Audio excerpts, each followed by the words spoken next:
के जॉनसन।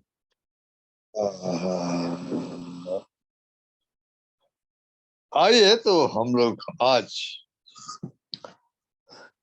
प्रभु ने हमारे लिए जो वचन दिया देखेंगे। दूसरा थिस्सलुनी निकालेंगे,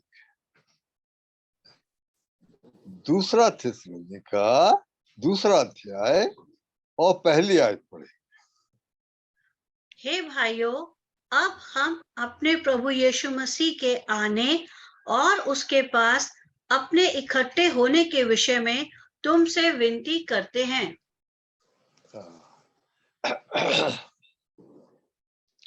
हमारे स्वर्गीय प्रेमी पिता परमेश्वर पिता प्रभु यीशु, आपके चरणों में हम लोग आए हैं और गिरते हैं, गिर के आपको धन्यवाद करते हैं। स्वर्गीय पिता, बहुत धन्यवाद करते हैं क्योंकि यहाँ तक हम लोग को आपने पहुंचा दिया जीवन की लंबी यात्रा में।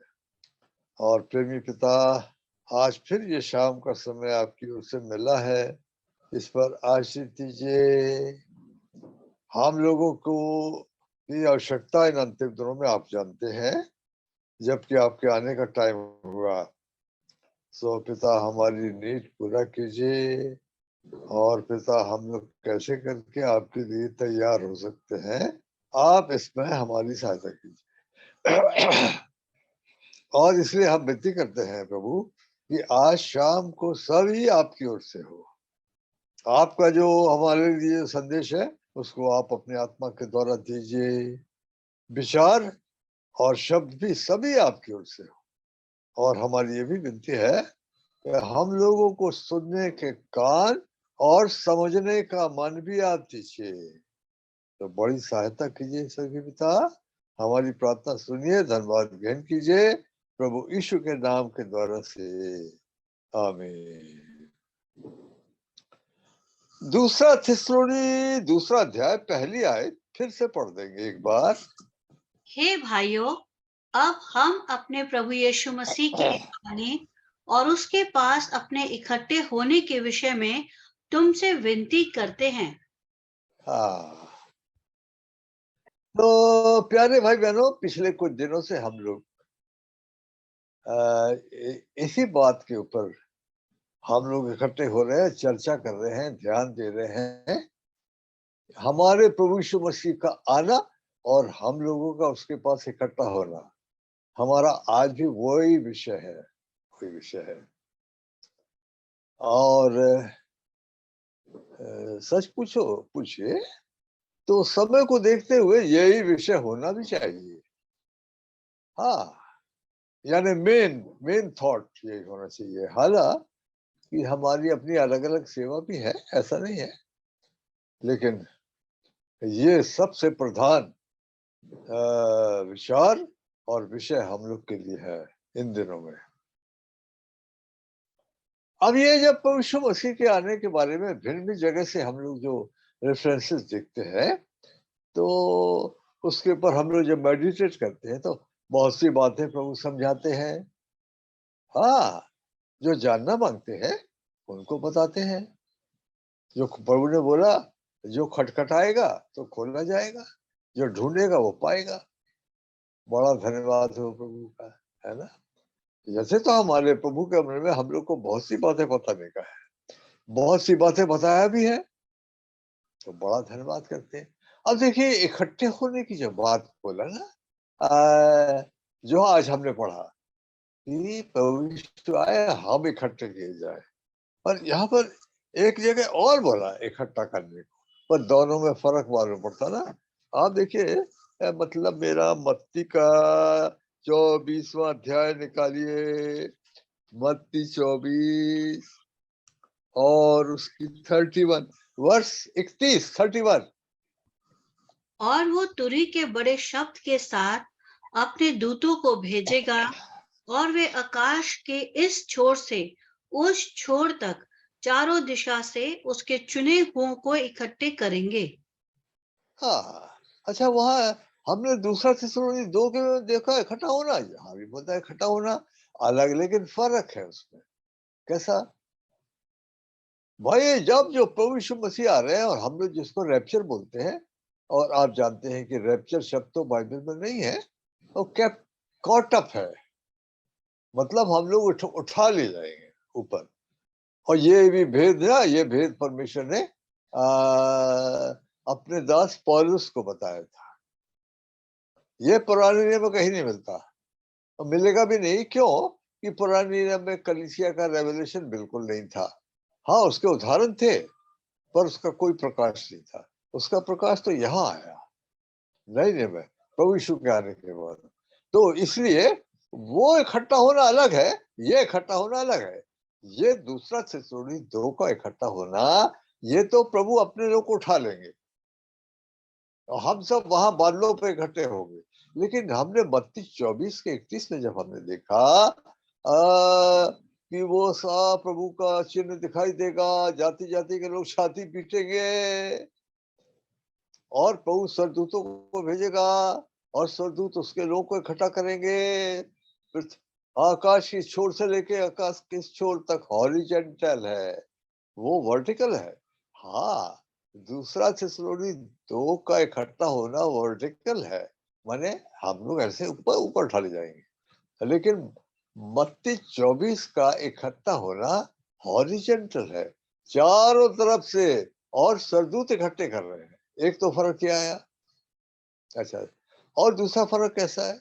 दूसरा फर्क ये कि एक जगह तो प्रभु ने बोला कि अकाल होंगे, लड़ाइयाँ होंगी, मरिया होंगे, भूकंप होंगे, बड़े बड़े भूकंप में डाइवर्स प्लेसेस, ये ऐसा बोला। लेकिन दूसरी जगह बोलता नहीं, वो ब्याह शादी होती रहेगी और खाना पीना भी होता रहेगा। आप देखिए मत्ती 24 में आइए और इसका फर्क भी हम लोग देख लेंगे। मत्ती 24 का आप पढ़िए कि 37-38, 37 एंड 38। जैसे नूह के दिन थे वैसे ही मनुष्य के पुत्र का आना भी होगा। क्योंकि जैसे जल प्रलय से पहले के दिनों में जिस दिन तक कि नूह जहाज पर ना चढ़ा था, उस दिन तक लोग खाते पीते थे और उनमें ब्याह शादी होती थी। हाँ, अरे ये तो नॉर्मल टाइम में था। ये तो सब चला, खाना पीना ब्याह शादी सब चल रहा है।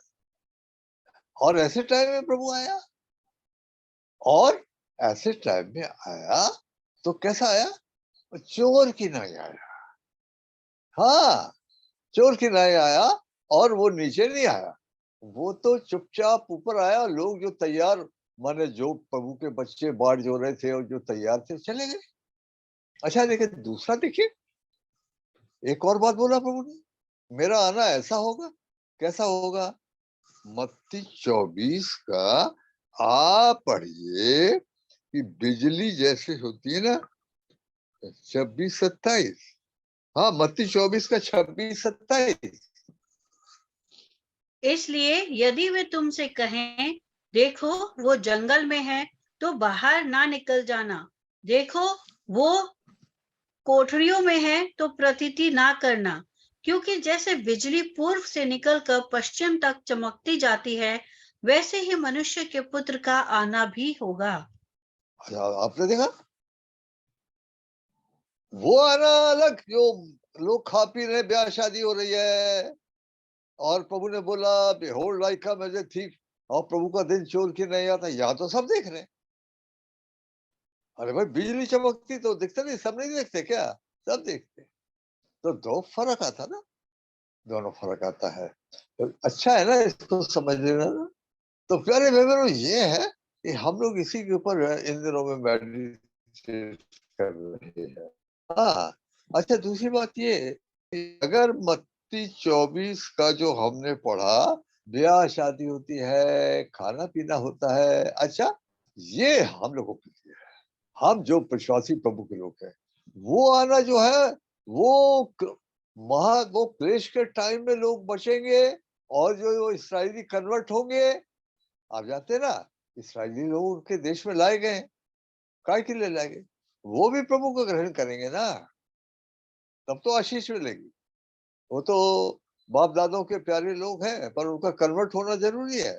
हाँ, तो यहाँ पर हमने देखा अच्छा, ये बात आपने देखा कि हमारे प्रभु ने बोला लूत के टाइम में भी ऐसे होगा क्या?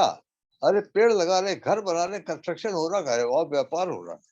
अब देखिए ना, लूका 17 अध्याय निकालिए, लूका का 17वां अध्याय निकालिए और वहां हम क्या पढ़ते हैं?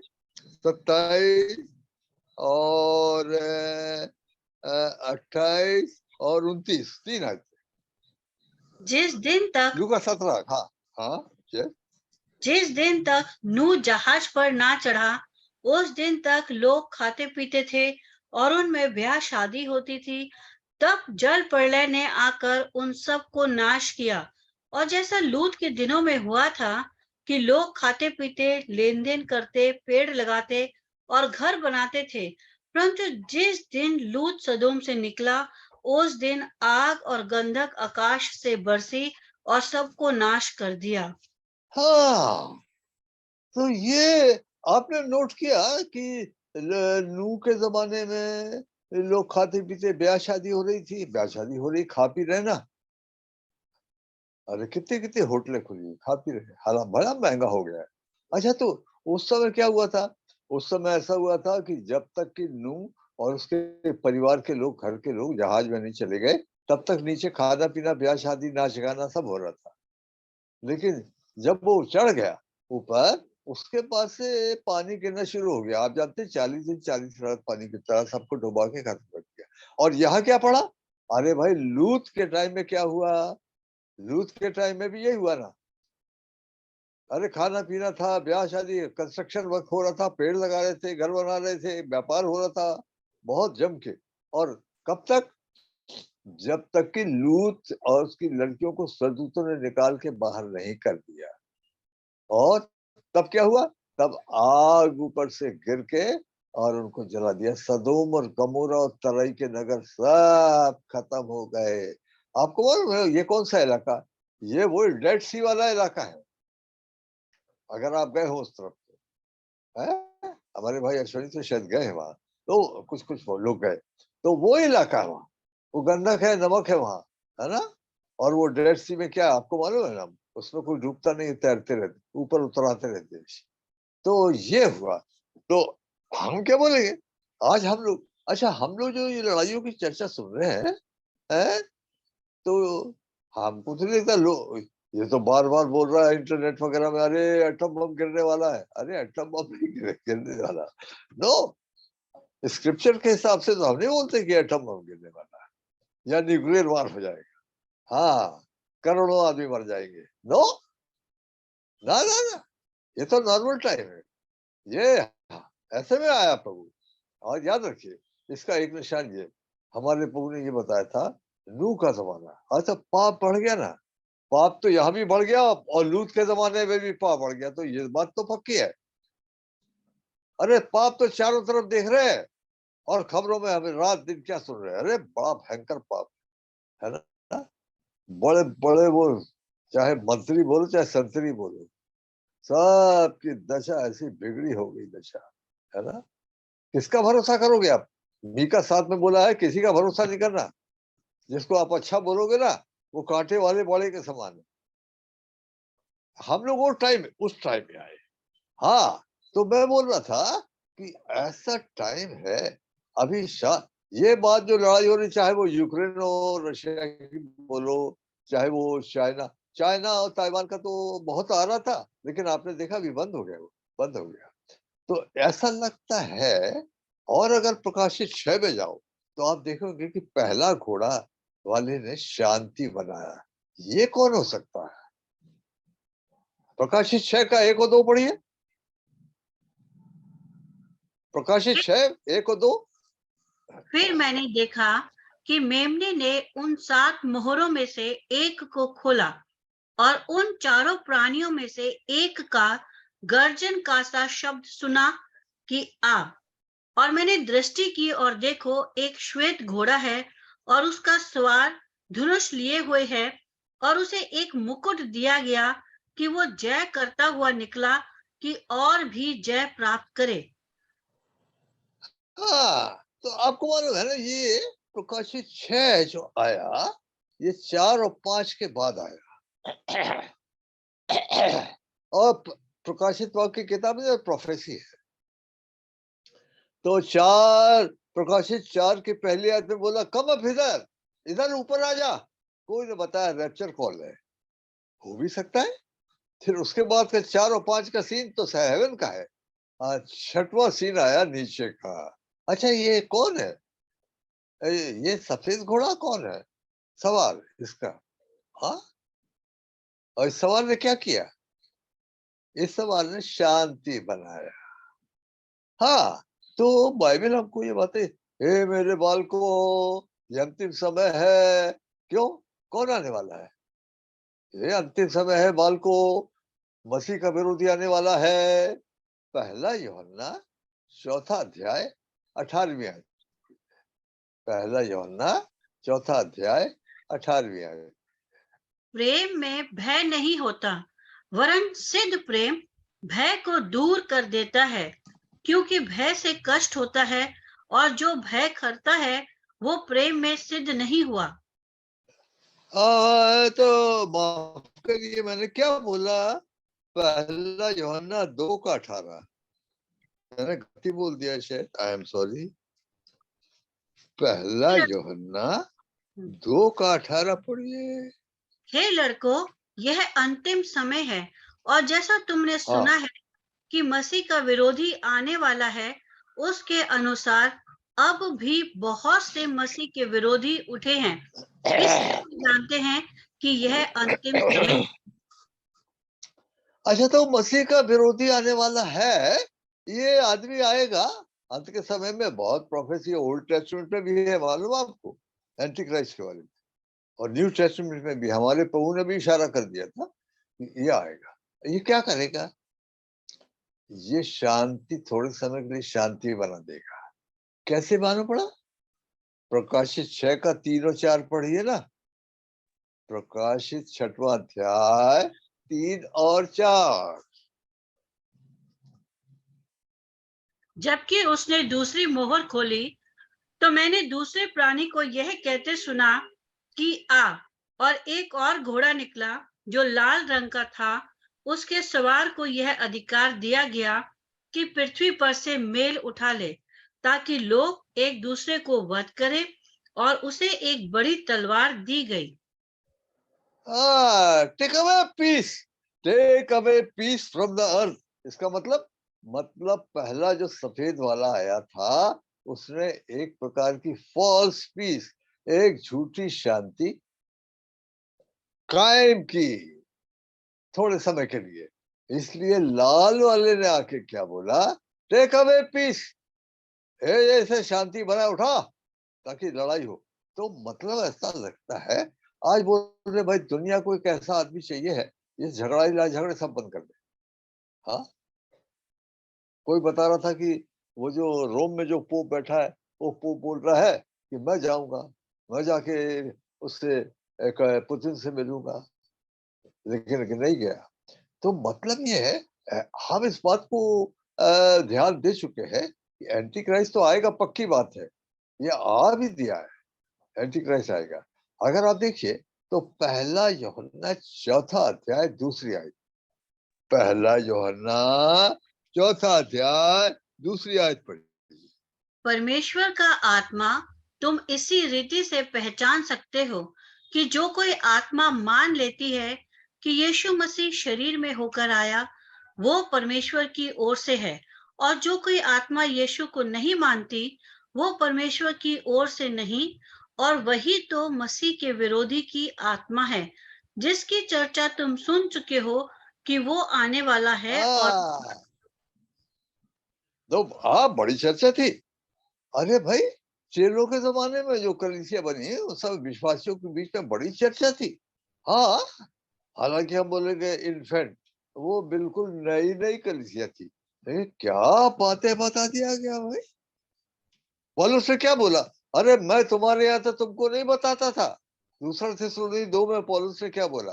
और पौलुस क्या था? तो 4 हफ्ते माने एक ही महीने रहा थिस्सलुनी में, लेकिन क्या क्या बातें बता गया, एंटीक्राइस्ट तक का बता गया। अच्छा, तो बाइबल हमको ये बताती है, अच्छा ये आदमी खड़ा होगा, इस आदमी का खड़े होने का के लिए कैसी परिस्थिति चाहिए? इसको ऐसी परिस्थिति चाहिए, दुनिया में तमाम गड़बड़ी है, एटमी वार का खतरा है, अकाल हो रहा है, महंगा हो गया है, बलवे हो रहे हैं, समझ नहीं रहा है, ऐसे टाइम में इस आदमी की जरूरत है। हाँ, समुद्र में से निकला, बोलता समुद्र दुनिया को बताता है। और ये बात हम देख चुके हैं डानियल चैप्टर 7 में कि समुद्र के ऊपर चौमुखी आंधी चलने लगी, चारों हवाएं समुद्र के ऊपर लड़ने लगी। बड़ा तो टाइम, इसका तो टाइम दिख रहा है। इसका टाइम दिखने से एक बात और मालूम पड़ती है, क्या? प्रभु के लोगों का निकल जाना। दूसरा थिस्सलुनी में एक बात खोदी गई है जिसके ऊपर बड़ा विवाद हुआ कि ये कौन है भाई जिसको हट जाना है। दूसरा थिस्सलुनी दूसरा अध्याय का 7 और 8 पढ़िए। क्योंकि अधर्म का भेद अब भी कार्य करता जाता है, पर अभी एक रोकने वाला है, और जब तक वो दूर ना हो जाए वो रोके रहेगा। तब वो अधर्मी प्रकट होगा, जिसे प्रभु यीशु अपने मुंह की फूंक से मार डालेगा और अपने आगमन के तेज से भस्म करेगा। अच्छा, तब वो प्रकट होगा कब? अरे कोई रोक रहा है उसको, उसको हटना बीच में से। ये कौन है भाई? कोई बोलता है पवित्र आत्मा। हाँ, तो पवित्र आत्मा आत्मिक लोगों के अंदर, जो प्रभु के लोगों को हट जाना है यहाँ से, तो ये आदमी खड़ा होगा। यहाँ पॉइंट आता है ना? अभी पौलुस ने डायरेक्ट ऐसा नहीं बोला कि विश्वासियों को हट जाना है तब वो आएगा, नहीं, ये ऐसा बोला। तो याद रखिए, यहाँ पर एक चीज मालूम पड़ती है कि हम, अब उसके आने की बात होती है तो रैप्चर की भी बात होती है। अब प्रभु के लोगों को निकल जाना होगा। तो मैंने आपको ये बताया कि ऐसा लगता है कि ये आदमी खड़ा होके, और ये बात आपको बता दी गई है कि ये आदमी पश्चिमी यूरोप से खड़ा होगा, वेस्टर्न यूरोप से। और कहां से? रोम से। मैंने आपको पहले भी बताया, आप जिनके पास परमेश्वर के दास भाई भक्त सिंह की किताब है होली स्पिरिट, उसमें आपको मिलेगा कि परमेश्वर के दास ने क्या बोला। हेडक्वार्टर क्या है? एंटी क्राइस्ट का हेडक्वार्टर क्या है? रोम है। आप पढ़ लेना, अगर वो किताब आपके पास है, या मंगा के पढ़ लेना। तो रोम से निकलेगा। हाँ, ये बात हम देख चुके। अब वो रेफरेंस हम नहीं देखेंगे, वो डेनियल 9 में दिया है, वो वहां से आएगा। अच्छा, तो ये ऐसा पॉइंट आता है, इस आदमी का निकल रहा है और हमारा यहाँ से निकल जाना है। अच्छा, तो टाइम क्यों लग रहा है? ये आदमी खड़ा होकर थोड़ी शांति तो करेगा, हाँ, लेकिन इस आदमी के निकलने के से पहले हम लोग को भी निकल जाना है। यानी हमारे प्रभु का बादलों पे आना, और जो तैयार बच्चे निकल जाते हैं। हम बोलेंगे ये टाइम क्यों दे रहे हैं प्रभु? ये टाइम मेरे और आपके लिए दिया जा रहा है ना? क्यों? क्योंकि बड़ी घटना है। आप याद रखिए, यहाँ हमने जो दूसरा थिस्सलुनी 2 की पहला बात देखा, हे भाइयों, हमारे प्रभु शिव का आना और हमारा हमारे प्रभु के पास इकट्ठा होना। अरे ये तो प्रभु खुद आ रहे हैं ना। हाँ, तो यूहन्ना 14 में क्या बोला प्रभु? आई विल कम अगेन, मैं आऊंगा तुमको लेने के लिए। अरे तो मेरे और आपको रिसीव करने के लिए प्रभु, अरे कितनी बड़ी बात है ना। लेकिन यहाँ मत्ती 24 के 31 में प्रभु नहीं आया है ना, एंजल्स को भेजा था, जाओ मेरे चुने हुओं को लिखा ले आओ, इकट्ठा करो। हाँ, वो महाक्लेश वगैरह आया, बड़ा मुसीबत का टाइम था। हमारे प्रभु ने बताया कि वो ऐसा टाइम होगा जब दुनिया जब से बनी तब से नहीं हुआ। ये तो मत्ती 24 के 21 में आपको मिलता है। तो वो अलग हुआ। तो यहाँ जब प्रभु आ रहे हैं, ये तो बड़ी घटना होने जा रही। मेरे को और आपको कैसे लोग होना चाहिए? तो मैं बोलूंगा कि ये जो थोड़ा सा टाइम जो अभी हम लोग को मिल रहा है, क्या है? ये हम लोग को मिल रहा तैयारी। कैसा? डेली तैयारी चाहिए। हाँ, जिनकी मशालें जल रही थी वो चली गई, तो उसको डेली चाहिए। हाँ, मैं बोलूंगा, हम लोग का सवेरे उठकर सबसे पहला काम क्या? सबसे पहला काम प्रभु के चरणों में और अपनी मशालें ठीक करना, हारून का काम था हर दिन प्रतिदिन क्या करेगा? अरे वो दीवटों को साफ करेगा, तेल भरेगा, वो जो जल जाता वो काला, उसको विक बोलते, क्या बोलते, उसको सोने की कैंची से काटेगा। डेली का काम। ऐसा जागना मेरे और आपके जीवन में क्या शुद्धता आती है और डेली ठीक करना, अनकन्फेस नहीं। हाँ, पाप जो माने नहीं गए ना, उसका कुछ ना कुछ हिसाब देना पड़ेगा।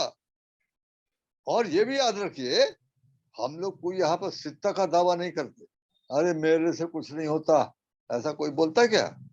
नहीं, हम लोग सब कमजोर लोग हैं और हम लोग गिरते हैं। पर क्या है, हमारे लिए प्रबंध है ना। हमको क्या करना, हमको डेली प्रभु कन्फेस करना। हाँ, तू अपने, अगर तू मन नहीं फैलाएगा, मैं कलीसिया तेरा दिवस हटा दूंगा वहां से। हमारे प्रभु ने ये जो इफिसस की कलीसिया थी, प्रकाशित 2 में क्या बोला? कन्फेशन बोला, मन फिराने को बोला। कई मन नहीं फिराते। और मैंने आपको बता दिया, 7 कलीसियाओं में से 5 कलीसियाओं को प्रभु ने बोला रिपेंट रिपेंट रिपेंट। रिपेंट जरूरी है ना। हाँ, हम तो रिपेंट करके आए थे, वो ठीक बात है। क्या अभी जरूरत नहीं है? अभी जरूरत है। तो ऐसा तैयारी होना। हाँ, हारून डेली ये करता था। मेरा आपका डेली की तैयारी ऐसे होना, प्रभु किसी दिन भी आ सकते हैं। हाँ, हमको दिन नहीं बताया, हमको समय तो बता दिया, हमको दिन का पता नहीं है, तो क्या हुआ? अरे भाई, समझदार समझदार और ज्ञानी विश्वासी कौन होगा? जो डेली ठीक करता है मेरे को। अगर कहीं से संबंध खराब हो गया तो डेली आपको करना पड़ेगा। हारून का काम था डेली का काम। ये है। हम जब बोलते तैयारी, कैसी तैयारी? हाँ, बहू ने बोला बी रेडी, तुम तैयार हो। और जो तैयार थे वो चले गए। इसके लिए याद रखिए, हम लोग जो इन दिनों में जी रहे हैं, हमारा पहला काम अपने परमेश्वर के साथ संबंध ठीक बना के रखना है। रेडी पीपल चले गए, रेडी पीपल चले गए, और लिखा उनकी मशालें जल रही। ये बात कई जगह रिपीट की गई है, याद रखिए, है ना। क्या प्रभु का प्रेम ठंडा हो गया? बाइबल का प्रेम ठंडा हो गया? प्रभु के आने की जो आशा थी वो ठंडी पड़ गई? ये सब बातें हैं, है ना। क्या बोला मत्ती प्रभु ने? मैं आऊंगा तो कैसा होना? लूका 12 का 35 पढ़िए। लूका 12 उसकी 35वीं आयत। तुम्हारे कमरे बंद ही रहें और तुम्हारे दिए जलते रहें। हाँ, दिए जलते रहे। हम इस बात को जरूर देख चुके हैं। और ये कमरे बंद ही रहे, आपको मालूम है ना, हम इसकी स्टडी कर चुके हैं। कब कब कमर बनती है? कमर बनती है यात्रा जब करते हैं। हाँ, कहा, अरे निर्गमन 12 के 11 में नहीं पढ़ा? तुमको निकलना है यहाँ से, तुम्हारी कमरे बंदी रहे, पैर में जूते, हाथ में लाठी, मार्च, निकलना है यहाँ से, रिसर से। कमर बंदी रहे। और पवन, सेवा, कमर बांध के सेवा कर। अच्छा, और लड़ाई के टाइम में सत्य से कमर बांध कर, इसी 6 में आया। ये तीनों पॉइंट डेली का है, याद रखिए। हम लोग डेली यात्रा में, यहाँ हमारा कोई परमानेंट घर नहीं है। हम लोग तो एक यात्रा कर रहे हैं, और जो यात्रा करते हैं ना, उनका निशाना वही होता है। हाँ, ट्रेन में या मैं छूट गया था एक बार, भोपाल स्टेशन में मैं छूट गया था, गाड़ी निकल गई और मेरी पत्नी और बच्चे सब बैठे थे, वो चले गए। मैं और मेरे साथ छोटी बेटी थी। हम लोग क्या था, गलती किए, स्टेशन से बाहर चले गए। बोले अच्छी चाय मिलेगी। अच्छी चाय तो रहा, जब तक चाय तो गाड़ी चली गई।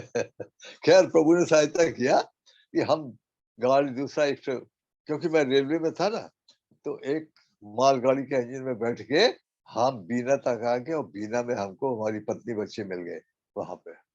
तो याद रखिए, जो यात्रा करते हैं, वो वहीं रहते हैं। उनका ध्यान वहीं लगा रहता है। मैं जब गाड़ी चला रहा था, मैंने पैसेंजर भी चलाया, ऑफिशिएट। पैसेंजर ड्राइवर आने के पहले तो मैंने रिजाइन दे दिया था, लेकिन मैं पैसेंजर भी चलाता था। तो सागर नाम का एक स्टेशन है, वहां पर जब गाड़ी खड़ी हुई तो मैंने देखा वो कैंटीन वाला क्या ले आया।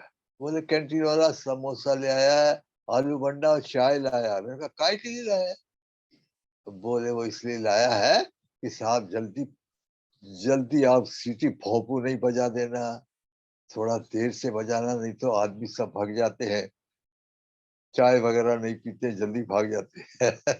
मैंने कहा देखो, हमारे को ये लाने ये सब देने की जरूरत नहीं है।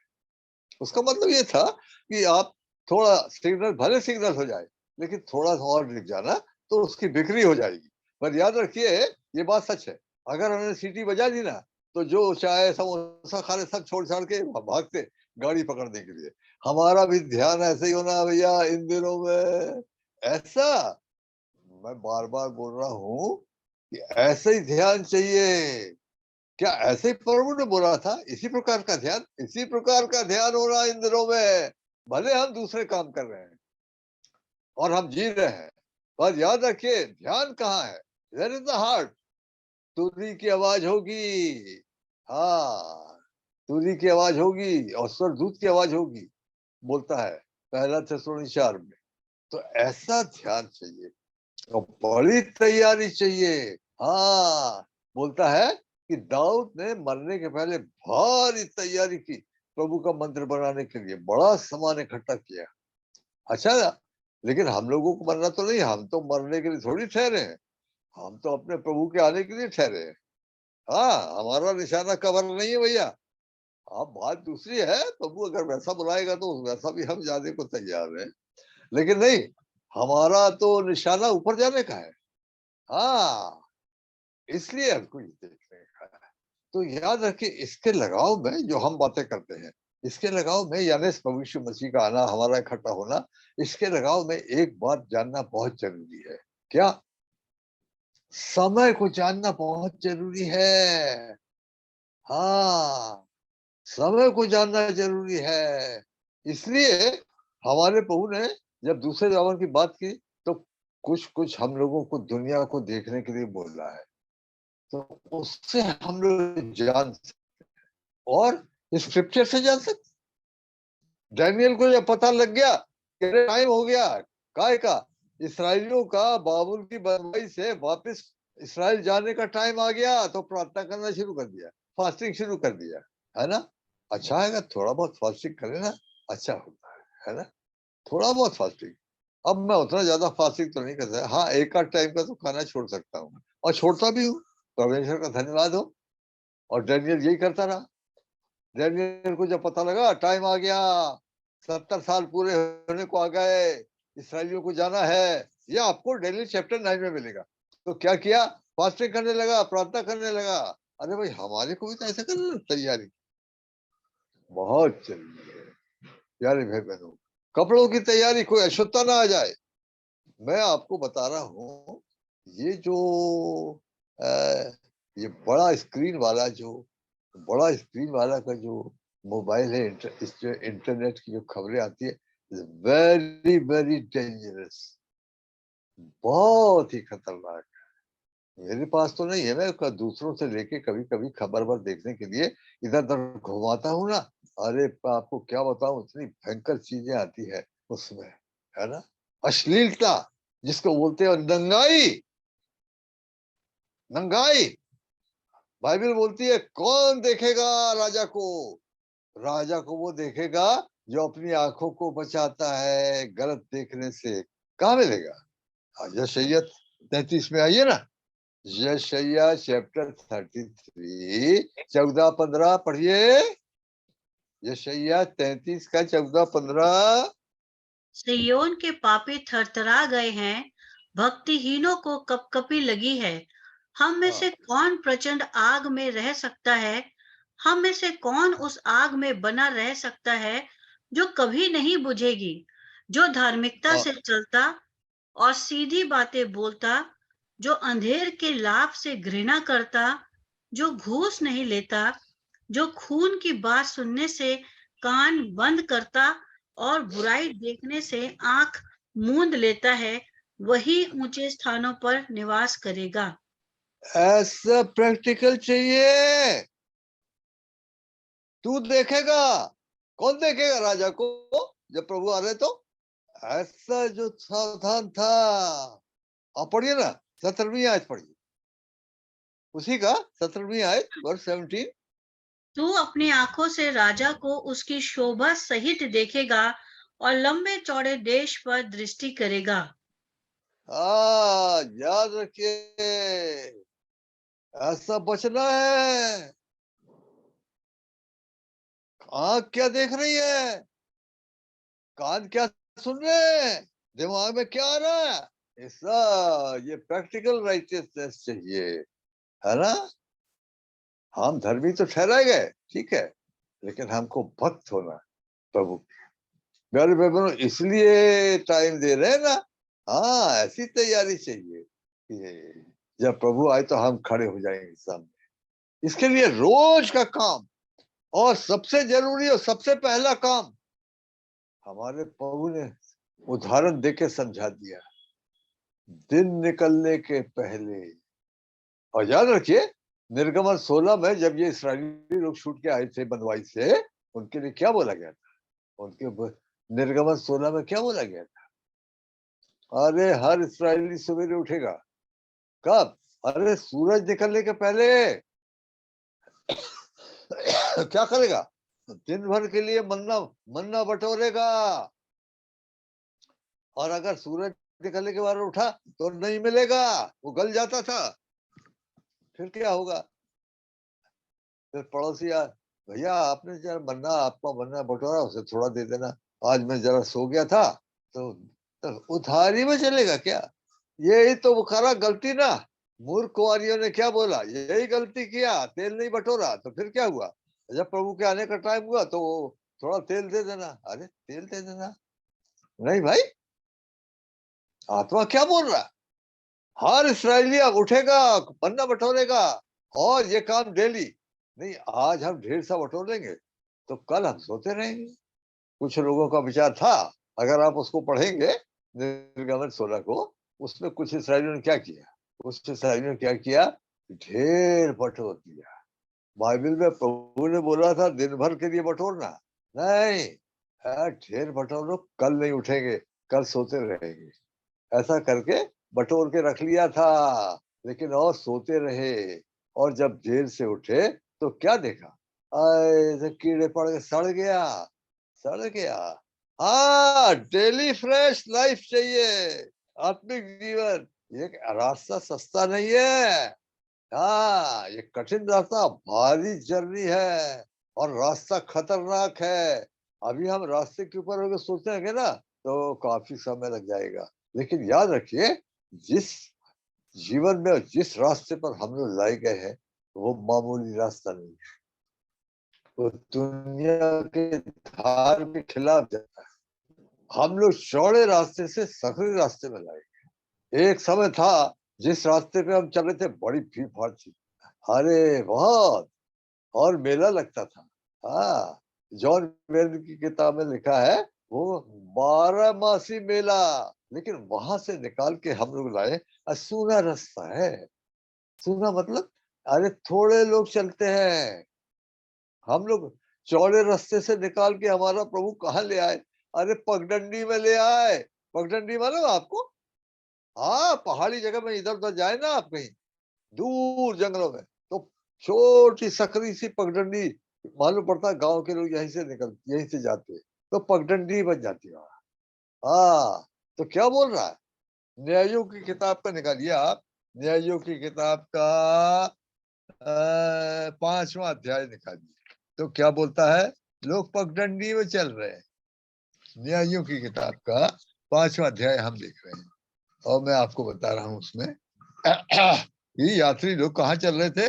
पगडंडी में चल रहे थे। 6वीं आयत, मेरे जजेस की किताब 5वां अध्याय 6वीं आयत। अनाथ के पुत्र शमगर के दिनों में, याएल के दिनों में सड़कें सूनी पड़ी थी और बटोही पगडंडियों से चलते थे। अब चौड़ा रास्ता छोड़ो, अब पगडंडी वाला रास्ता है, यही पगडंडी ले जाएगी प्रभु के राज में, है ना। चौड़ा रास्ता कहाँ ले जाएगा? नरक की आग में ले जाएगा। बड़ा सावधानी चाहिए, बहुत तैयारी चाहिए प्रभु के आने के लिए, है ना। डोंट टेक इट लाइटली, उसको हल्का नहीं लेना है। एक बहुत बड़ी घटना होने वाली है। ये आने वाला कौन है? अरे वो ग्रेट गॉड है, वो ग्रेट गॉड। हाँ भाई, आप देखिए ना, तीतुस की पत्री में कौन आ रहा लेने, मेरे को और आपको लेने के लिए कौन आ रहा है? तीतुस की पत्री 2 अध्याय 13वीं आयत, तीतुस और 2 का उस 13। हाँ, और उस धन्य आशा की अर्थात अपने महान परमेश्वर और उद्धारकर्ता यीशु मसीह की महिमा के प्रकट होने की बाट जोते रहें। The great God. अरे बाबा, सरदूतों की हिम्मत नहीं होती है। हाँ, कहता मुंह ढापे और होली होली होली ऐसा चिल्लाते रहते हैं। That Lord is coming. हाँ, मैं बता रहा हूँ ना, धोखा खा गए। यीशु मसीह के बारे में कई लोग धोखा खा गए। क्या? तस्वीरों ने धोखा दे दिया। अरे तूने समझ लिया कि मेरे समान है, मैं तेरे को बताऊंगा। हाँ हाँ, भजन 50 में क्या बोल रहा है? इसलिए बाइबल बोलती है परमेश्वर की पहचान में बढ़ो। अरे वो यूहन्ना जब प्रभु की शादी में झुका रहता था, जब प्रकाशित वाक्य में पहले अध्याय में देखा तो कहता मैं मुर्दा सा गिर पड़ा। ऐसा है। मैंने उसकी आंखें आग की ज्वाला की नहीं। छुपोगे? अरे कौन छुपेगा? वो सब जानता क्या सोच रहा और क्या कर रहा, किस मतलब से कर रहा, सब सोचता विचारों। बोला दूर से विचारों को पढ़ लेता है। भजन 139 में दाऊद ने बोला, ओ परमेश्वर, हाँ वो परमेश्वर जिससे हमको वास्ता पड़ा है, वो उसके सामने सब चीजें बेपर्दा है, कुछ छपा नहीं है। हाँ, आपने मन में किसी को तुच्छ जाना, बोला नहीं आपने, है ना, या मन में किसी को तुच्छ जाना, वो भी नोट हो गया। अरे तू क्यों अपने भाई पे दोष लगाता है, या अपने भाई को क्यों तुच्छ समझता है? हाँ, समझा, बोला नहीं, मन में सोचा, पर वो रिकॉर्ड हो गया। इतना बारीकी है, इतना बारीकी है भाइयों, बड़ा तैयारी चाहिए और याद रखिए बड़ा सावधानी चाहिए। हाँ, क्यों? अगर हम कुछ ना भी बोले तो भी दिमाग तो है, और अगर दिमाग के ऊपर कोई गार्ड नहीं, कोई कंट्रोल नहीं है ना, तो दुनिया भर के विचार आते रहते हैं। हाँ, पर बाइबल क्या बोलती? हमको पता लगाना चाहिए कि ये विचार ठीक है या गलत है।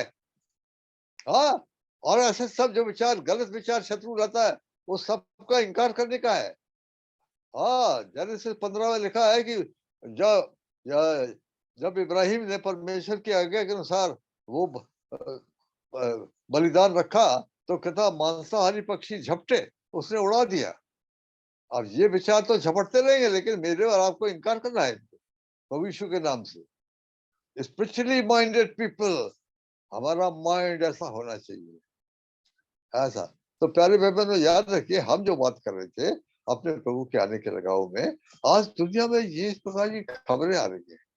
अभी मैंने कल कल के पेपर में पढ़ा कि यूरोप, ईयू समझते ना, European union, European union Russia के साथ कोई शांति वार्ता करना मांग रहा है। हाँ, तो क्या होगा? लगता तो है कि कोई थोड़े समय की शांति हो जाएगी। और ईयू क्या है? ईयू में कौन है?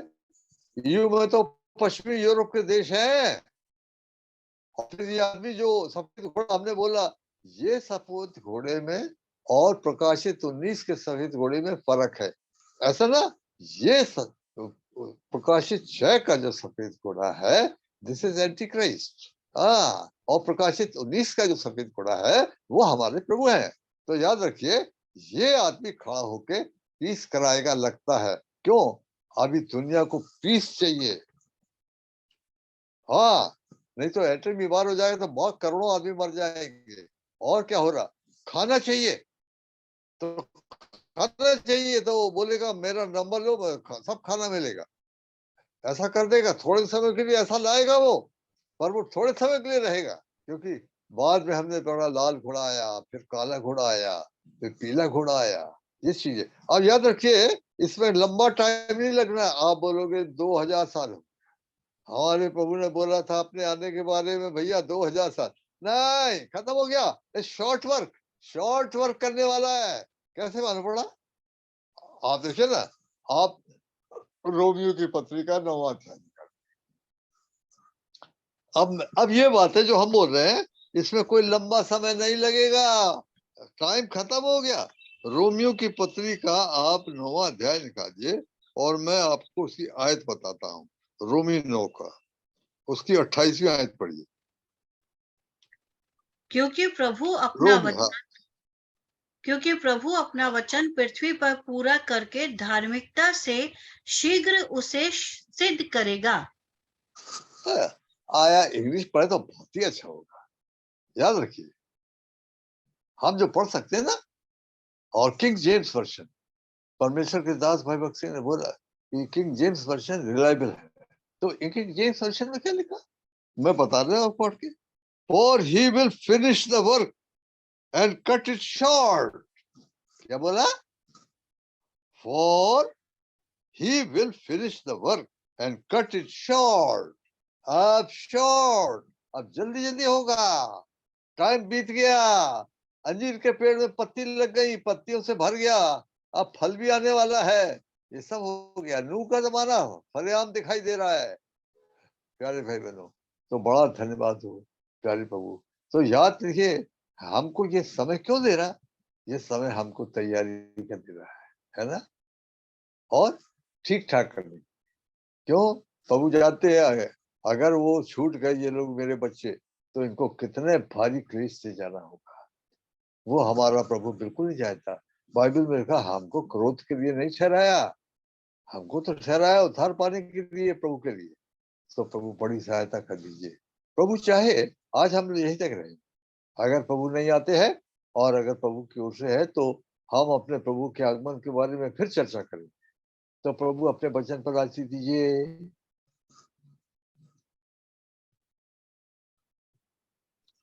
Thank you, brother. Thank you so much.